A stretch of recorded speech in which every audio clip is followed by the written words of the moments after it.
Saya melihat Sangatta Utara dan Sangatta Selatan sudah saling saling kejar-kejaran. saling kejar-kejaran untuk mencapai target itu. Lahan itu sudah clear, misalnya kami Dinas akan coba lingkungan hidup masuk. Ya.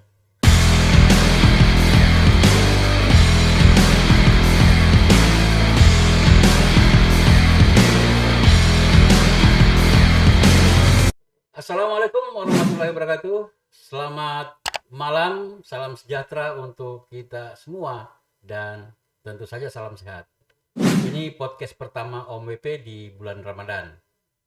Melalui podcast ini saya secara pribadi juga menyampaikan selamat menjalankan ibadah puasa untuk kaum muslimin dan muslimat yang ada di seantero bumi ini.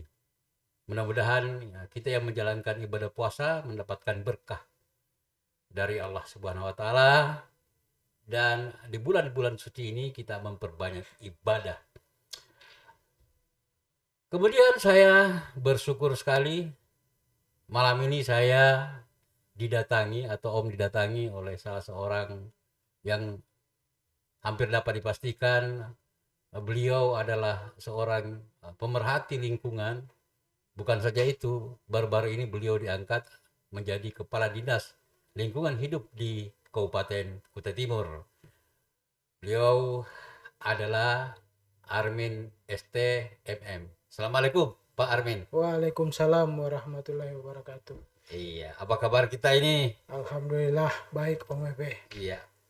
Kelihatannya agak aneh nih, habis buka puasa. Ya, suasana setelah habis buka puasa perasaan agak kembung gitu. Iya, Kebanyakan minum air. Kebanyakan minum air ya. Iya. Iya. Baik Pak Kadis, baru-baru ini kita mendapatkan informasi bahwa Kalimantan Timur mendapatkan sebuah penghargaan atau nilai dari Bank Dunia terkait dengan kemampuan Kalimantan Timur untuk emisi karbon. Kalau saya tidak salah nominalnya sekitar 20 juta sekian US dollar. Itu kalau dikalikan rupiah itu lumayan besar itu. Iya. Nah, kemudian kita juga selalu mendapatkan kritikan dari beberapa LSM bahwa Kalimantan Timur tidak mungkin bisa menaikkan emisi karbon itu.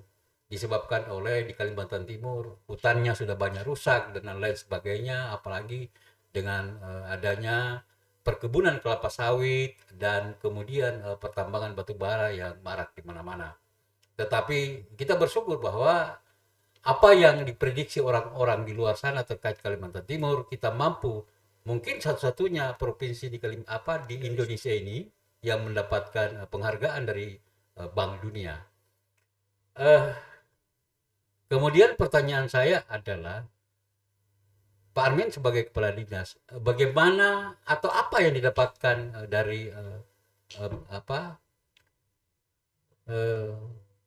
hasil dari Bank Dunia itu?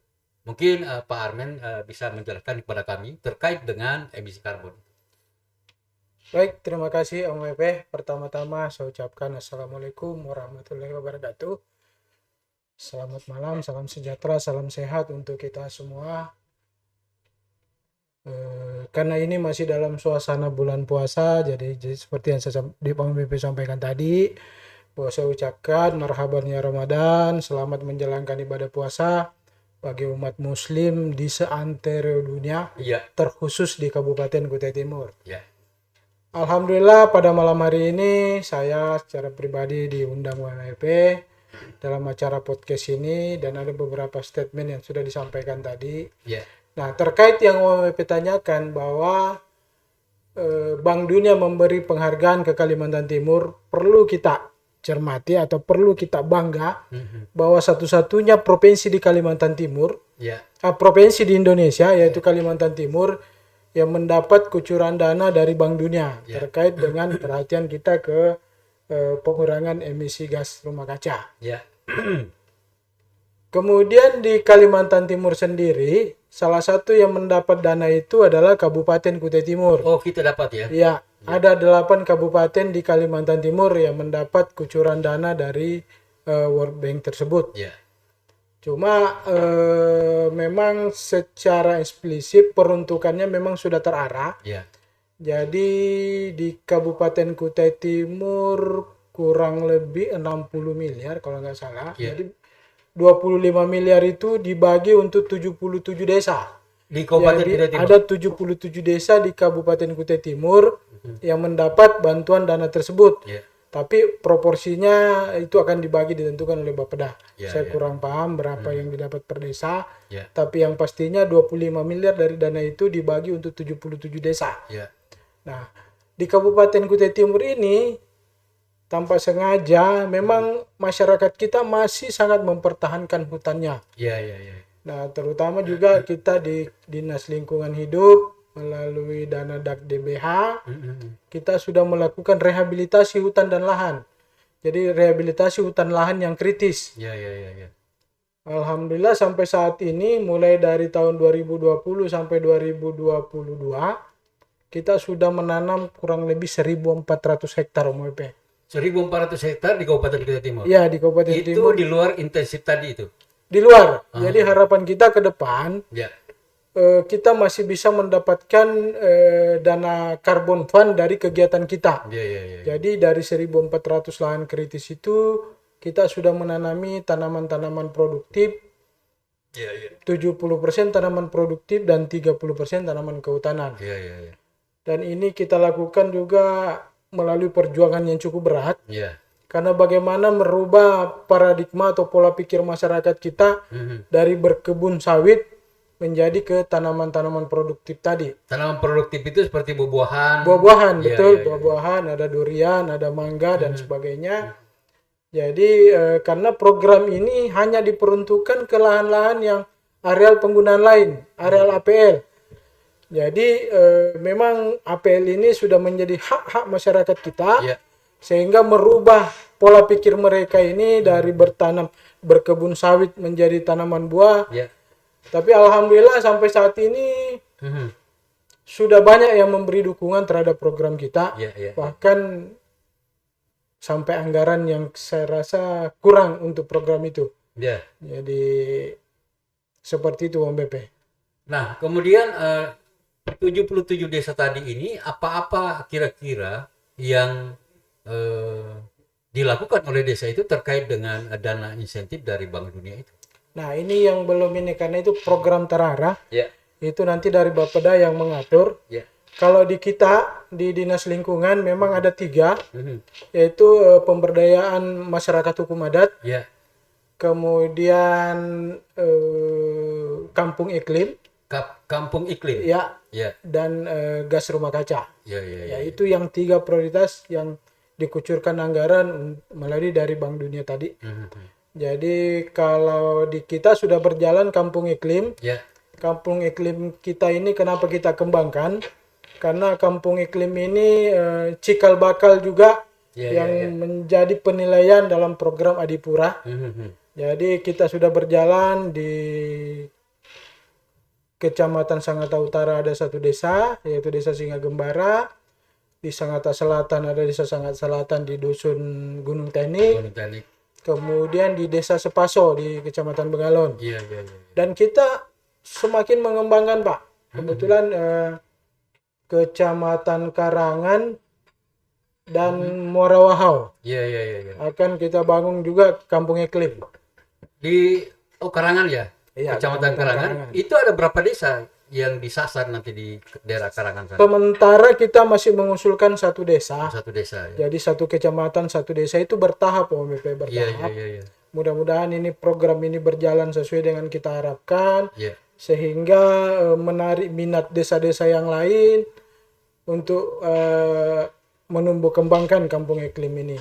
Ini program yang sangat luar biasa sebenarnya yang dilakukan oleh pemerintah pusat, kemudian peluang ini ditangkap oleh Kepala Dinas Lingkungan Hidup Kabupaten Kutai Timur. Ya.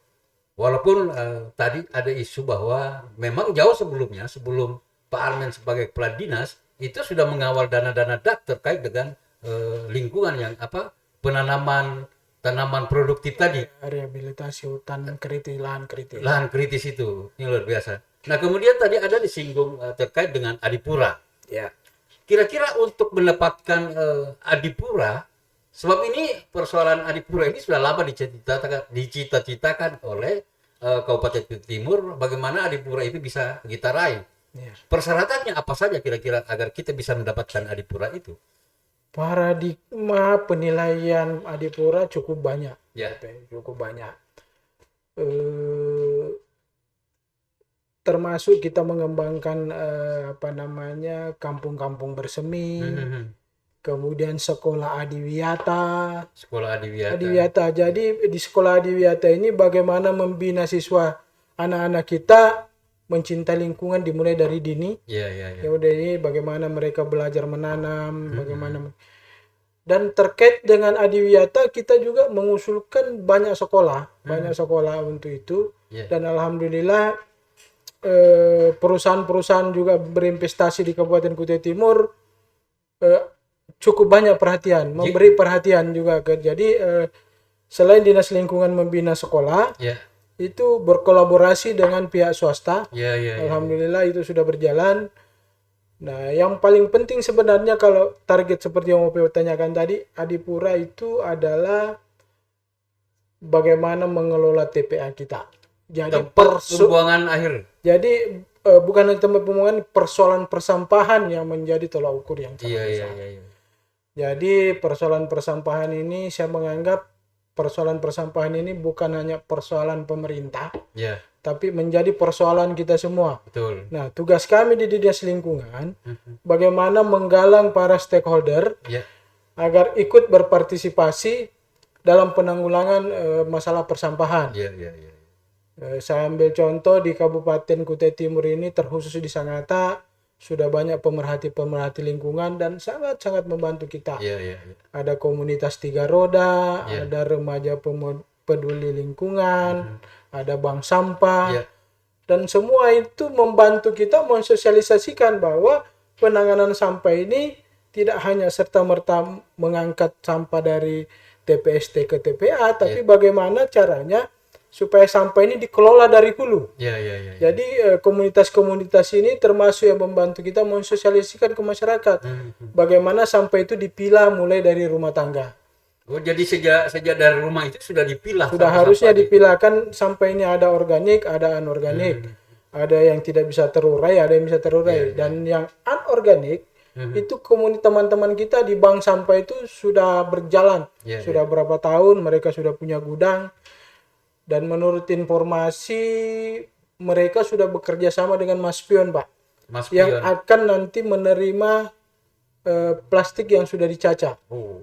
Jadi luar biasa gerakan. Jadi mereka mendapatkan hikmah, mendapatkan berkah dari sampah itu. Ya, Iya. betul. BP. Luar biasa.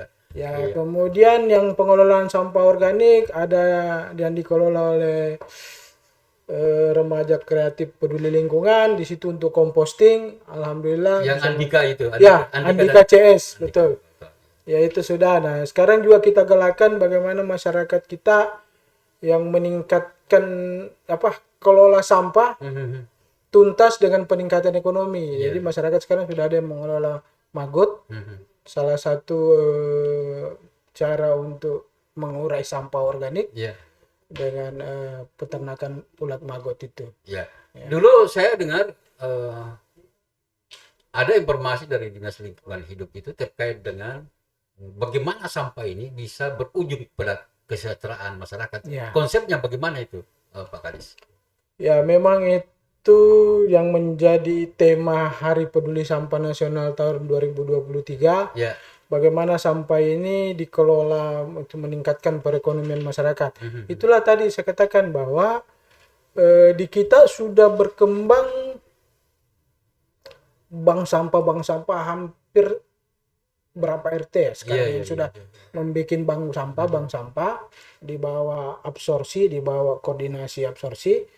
Jadi inilah bagaimana mensosialisasikan masyarakat memilah sampah plastik supaya sampah plastik ini jangan sampai ke TPA. Ya. Jadi sampah plastik dinilai ada nilai ekonomis. Nah, bank sampah lah yang menampung ini. Ini yang nilai ekonomis, Pak. Ya.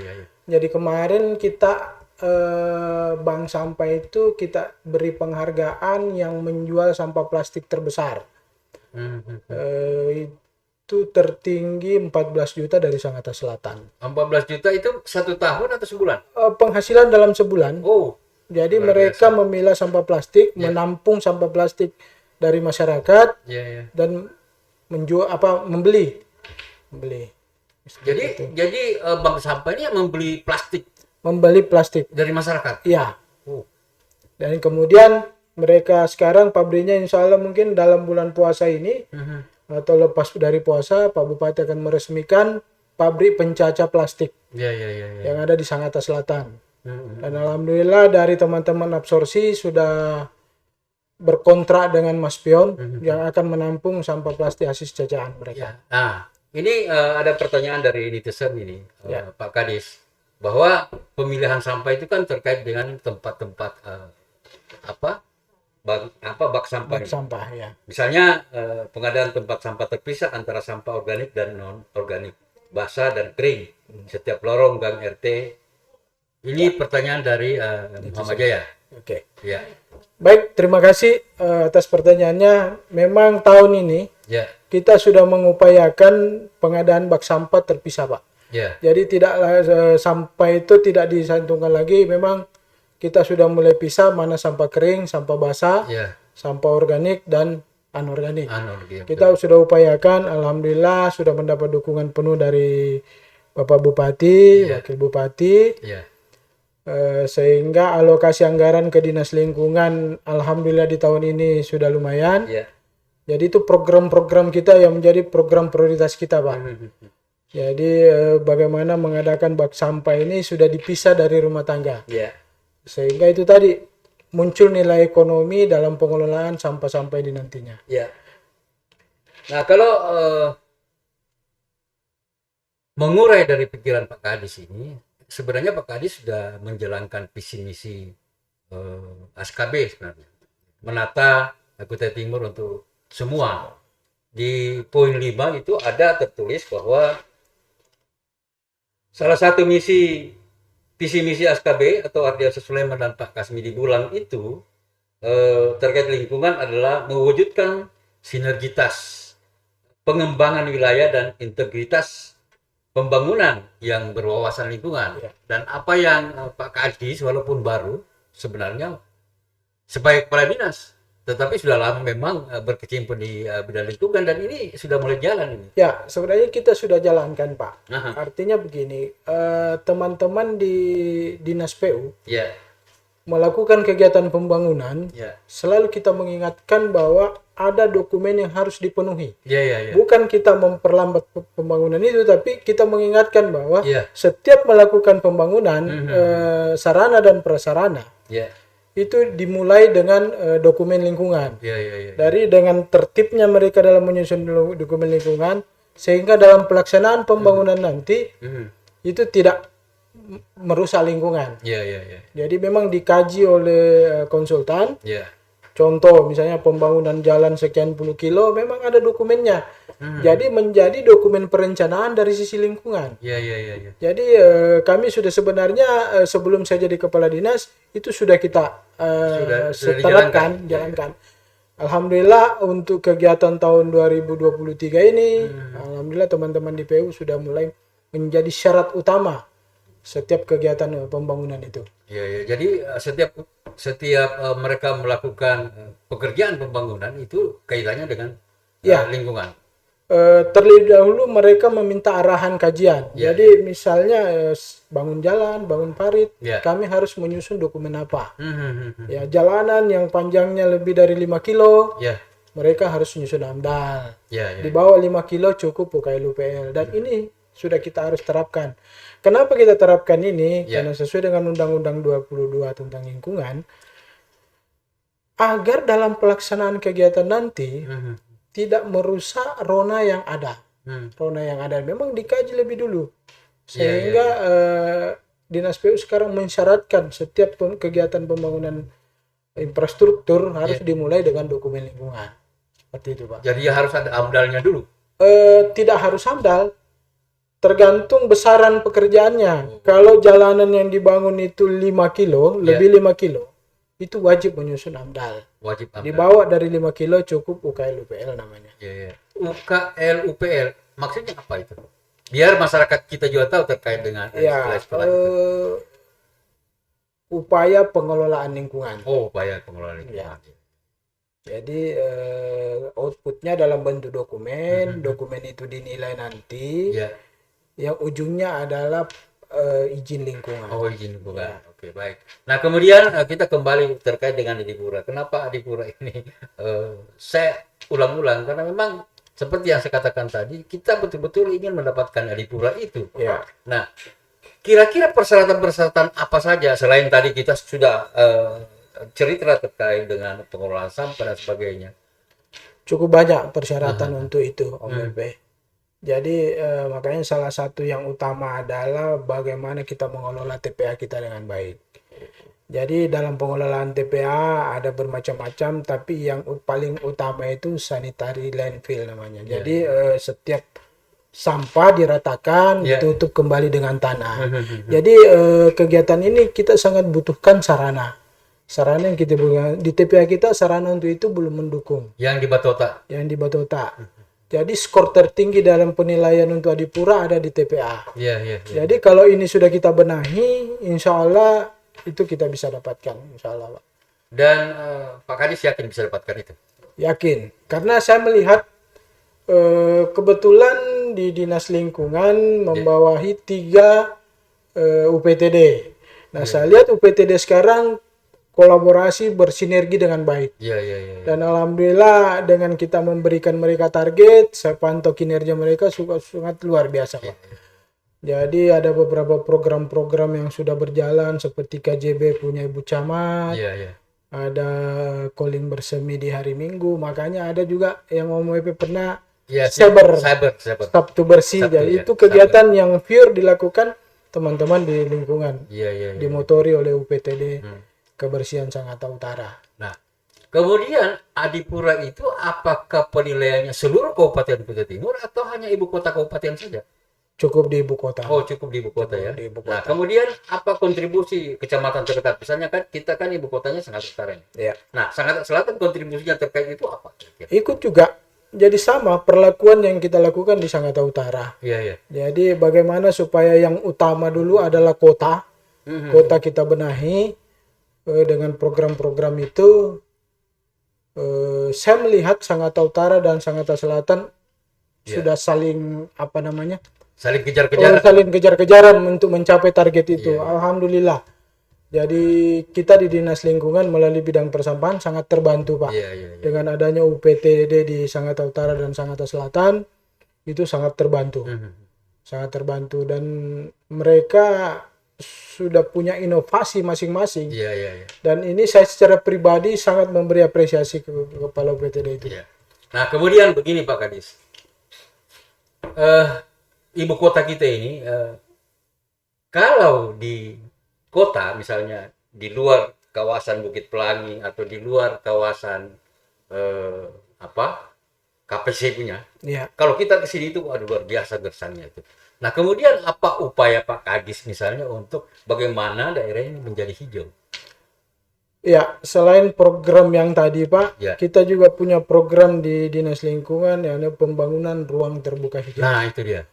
Alhamdulillah ruang terbuka hijau yang ada di Sangatta Utara untuk tahun ini kita programkan baru 2 karena ini sudah disusun perencanaan dari tahun 2022 di Taman Botani dan Kanal 3. Oh, di Kanal 3. Nanti itu akan kita hijaukan, rencana tahun ini akan kita hijaukan. Kemudian di Sangatta Selatan ada stadion mini. Nanti di area stadion mini itu akan kita hijaukan juga. Karena ini program kita ini bertahap. Betul. Dan sudah menjadi planning kita ke depannya. Bahwa akan dibangun ruang terbuka hijau yang representatif di Kota Sangatta. Selain tujuannya untuk penghijauan, juga nanti menjadi sarana untuk olahraga, menjadi sarana pendidikan. Karena di Taman Botani itu ada yang sudah diterapkan dari tahun 2004. Di sana ada Demplot Ulin. Taman Botani dari mana itu Pak Kadis? Di depan rumah jabatan bupati Oh ya, ya. yang TVRI dulu. Betul, yang di atas di bukit Ya, ya. itu nanti tahun ini rencana kita mendesainnya menjadi taman. Hmm. Jadi bukan hanya seperti itu pohon dan belukar. Ya. Nanti pohon kita pertahankan, mungkin di bawahnya dibikin seperti taman. Kira-kira pohon-pohon apa tuh? Endemik Kalimantan atau Di sana yang paling utama itu ulin. ulin ya? Ulin. Ulin. Ya. Karena di Taman Botani ini menjadi sarana edukasi juga dari teman-teman, dari adik-adik mahasiswa di Ya, Skipper. betul. Jadi memang kita peristakan tahun ini supaya itu dibikin. Jadi di sana rencana kita dibikin beberapa zona, Ya. zona rekreasi, zona pendidikan, dan zona olahraga. Ya, ya. Itu target Nah, kita. itu kan di atas tuh di kawasan Bukit Pelangi. Iya. Maksud saya di perkotaan ini, Pak Kadis. Contoh konkret misalnya Jalan Penyamukan. Itu kan belum ada pohon-pohon Ya. yang ditanam di sana. Jadi kemarin ada pembagian dari Tupoksi, Pak, Ya. kewenangan bahwa median jalan Ya. itu menjadi ranahnya PU. Perkim. Oh, Perkim. Perkim. Ya, Jadi ya, terkait pertamanannya itu menjadi ranahnya Perkim. ya. Kalau di Dinas Lingkungan yang menjadi kewenangannya adalah taman-taman kota. Oh. Jadi sebenarnya di Sangatta ini sudah banyak ditetapkan, Pak. Patung burung, Ya.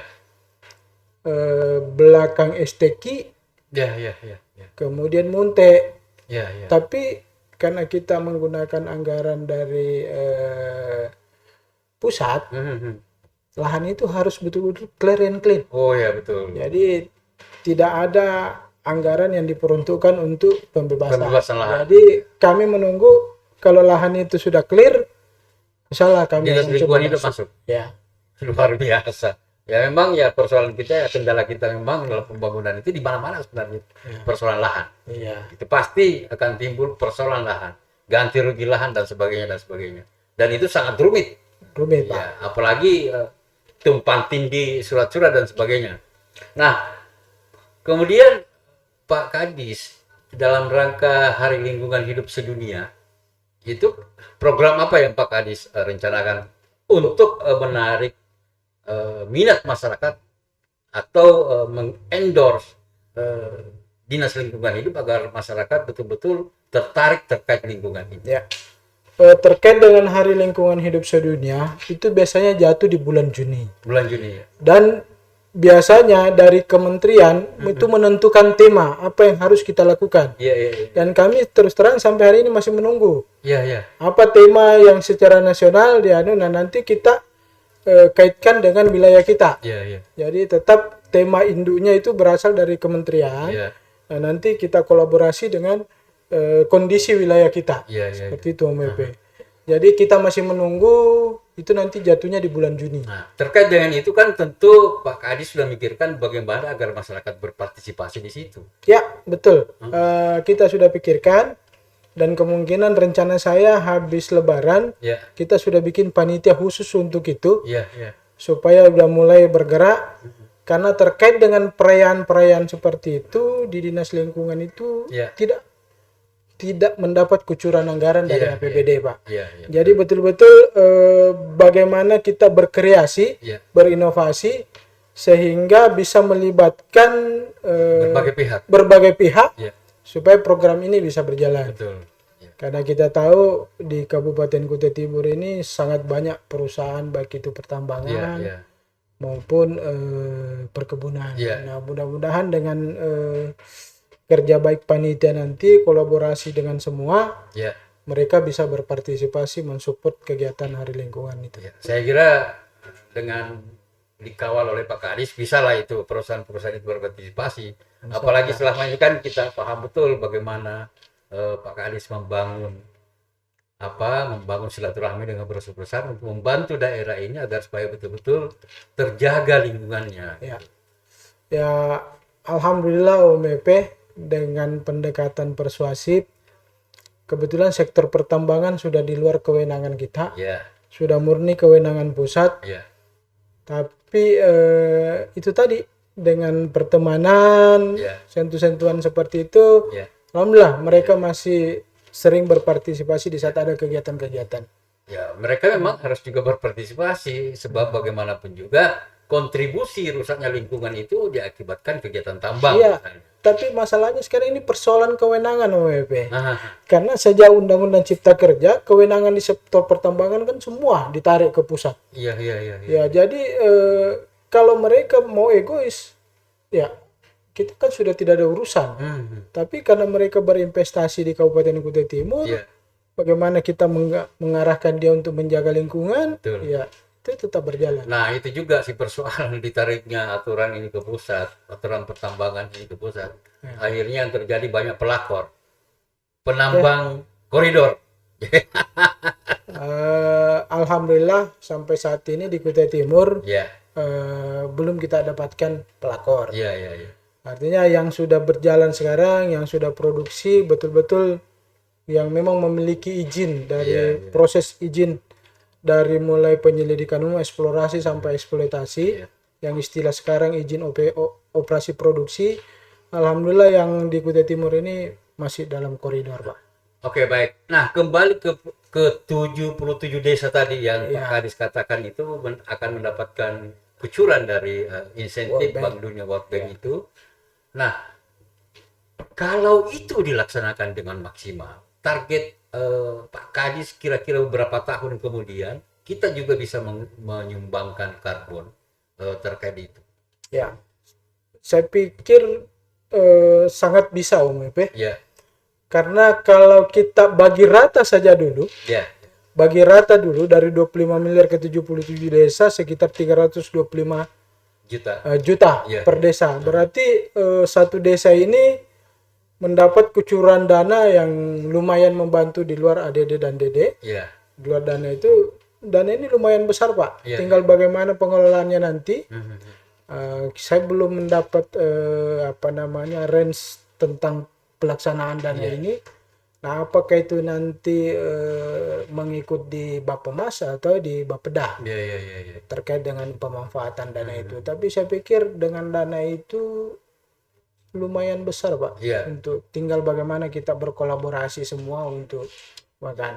Apalagi di Kabupaten Kutai Timur ini kan banyak mitra-mitra pembangunan yang masuk. Ya, Seperti yang ada di kita ada Kalfor. Kalfor ini pengelolaan hutan di luar kawasan.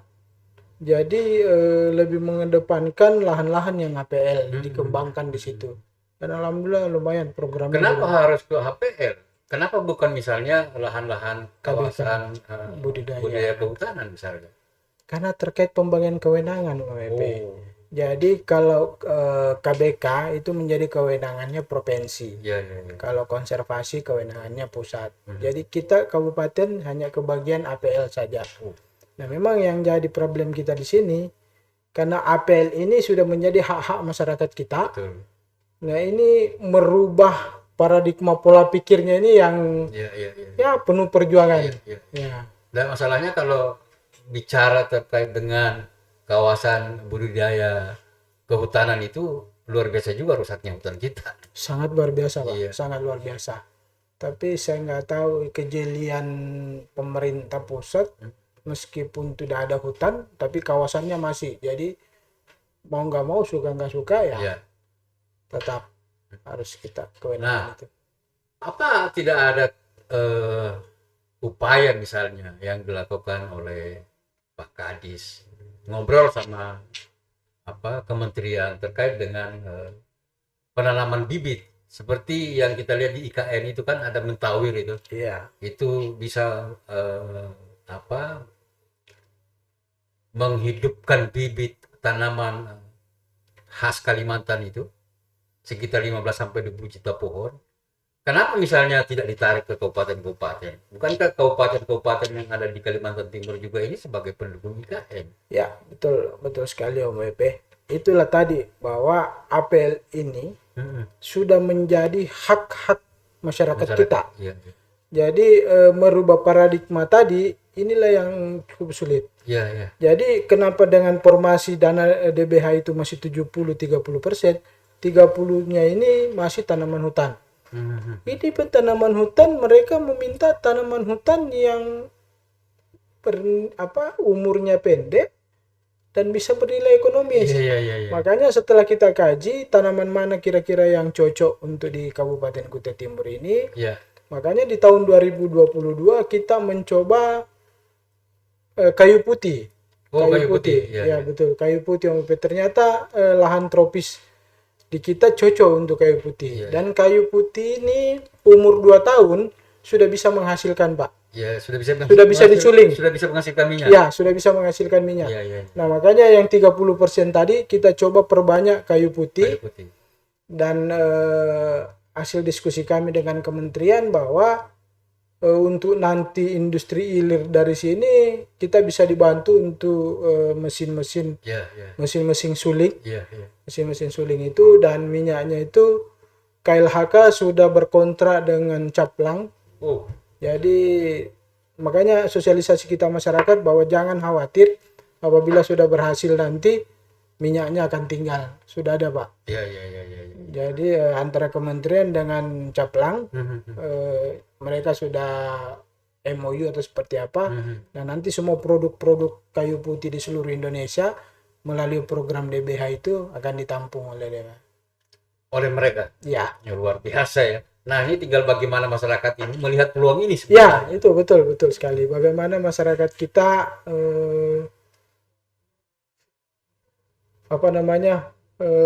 melihat peluang-peluang Iya. ini. Nah, contoh harapan kita juga ke depan bahwa kan yang dominan tanaman produktif ini adalah durian. Durian ya. Durian. Nah, bagaimana nanti setelah durian ini berhasil bukan cuma dijual buah seperti yang di pinggir jalan, Iya, iya, iya. tapi mungkin ada lagi industri turunan, Iya, iya. mungkin dikelola dengan dinas perindustrian atau koperasi. Mungkin nanti dalam bentuk kemasan, seperti di Malang kan ada apel yang dalam bentuk kemasan, mungkin nanti durian dari Kutai Timur dalam bentuk kemasan. Jadi UKM-UKM kita bisa tumbuh Bisa juga tumbuh. dengan Nah, program-program ini. Tadi disinggung misalnya minyak tanaman kayu putih itu. Kayu putih. Apa tidak ada upaya untuk misalnya tanaman kayu manis?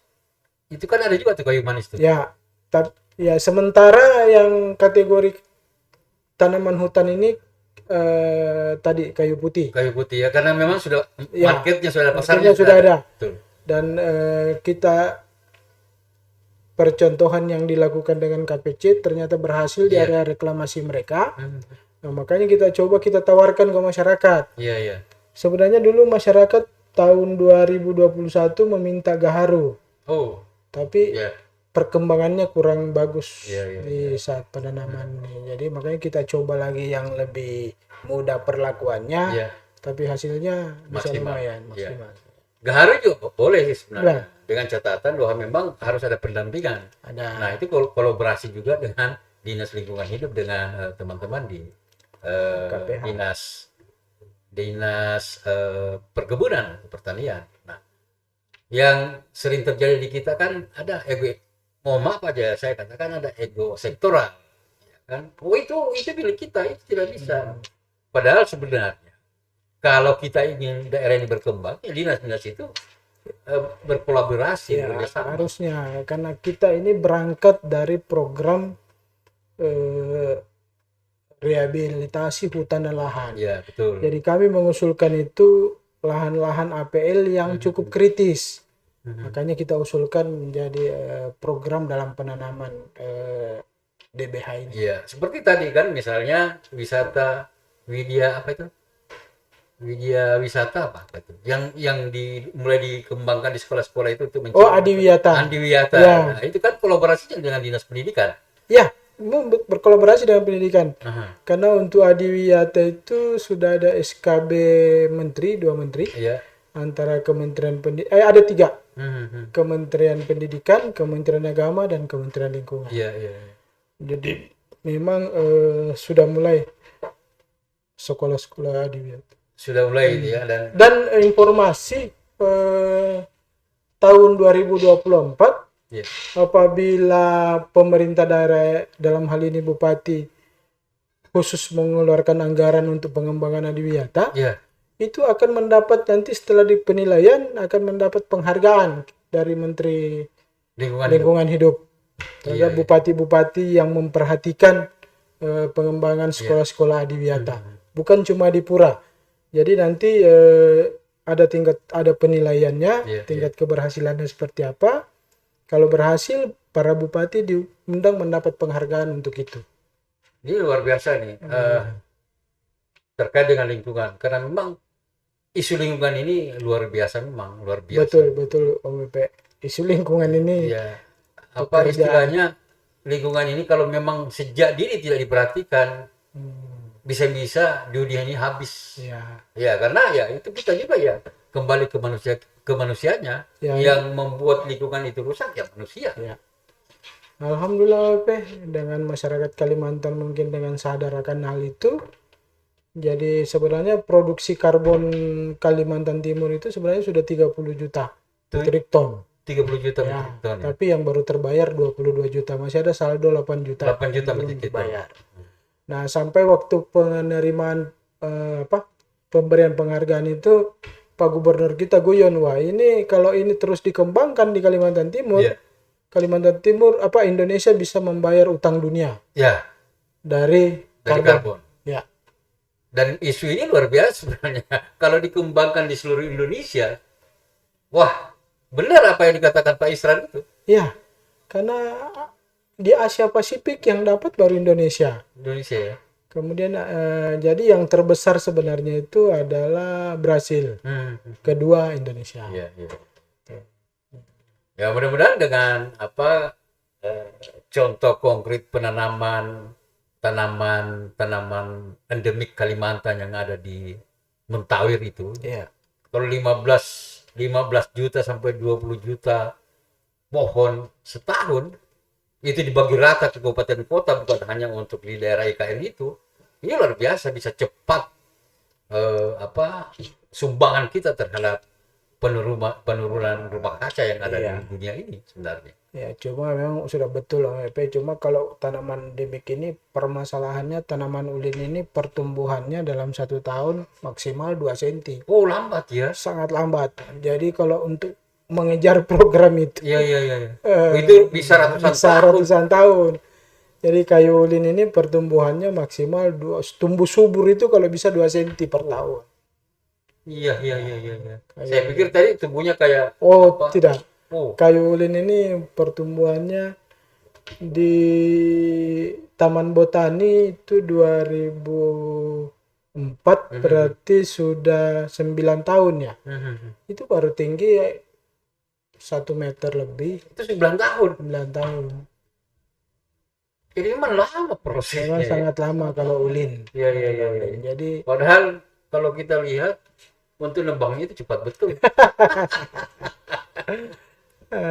Ada lingkungannya rusak memang.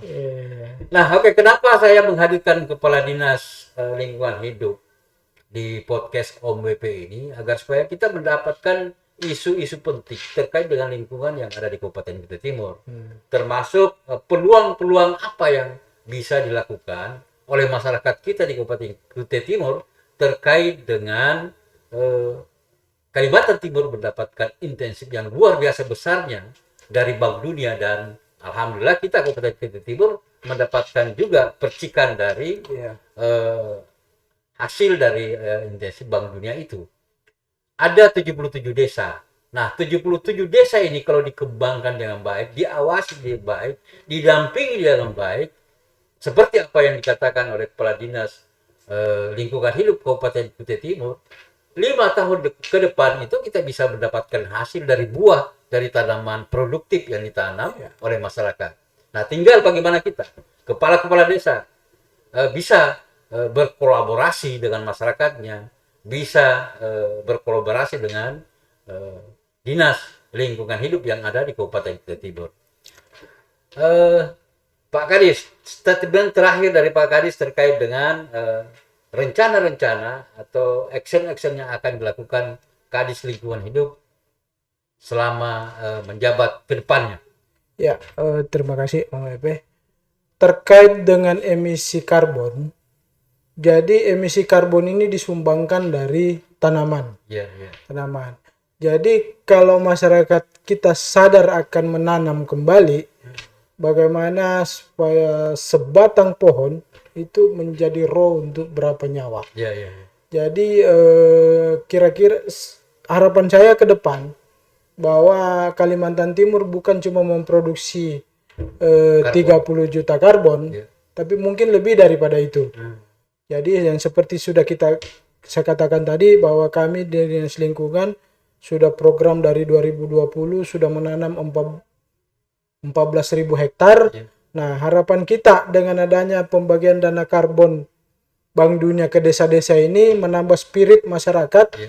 Jadi memang ini harus menjadi kerjasama berkolaborasi untuk semua. Ya. Bagaimana menyadarkan masyarakat kita bahwa menanam pohon itu sangat penting. Ya. Jadi seperti itu Om Epe. Oke, baik. Kita akhiri podcast kita malam ini. Tentu masih banyak yang ingin kita diskusikan dengan Kepala Dinas Lingkungan Hidup Kabupaten Kutai Timur. Mudah-mudahan dalam kesempatan lain kita akan menghadirkan beliau lagi terkait dengan rencana-rencana beliau terkait dengan program Dinas Lingkungan Hidup Kabupaten Kutai Timur.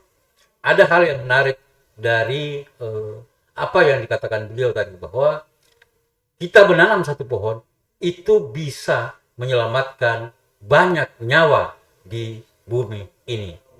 Sayangilah pohon jika Anda ingin menyayangi nyawa manusia di atas bumi ini. Sekian, Assalamualaikum warahmatullahi wabarakatuh.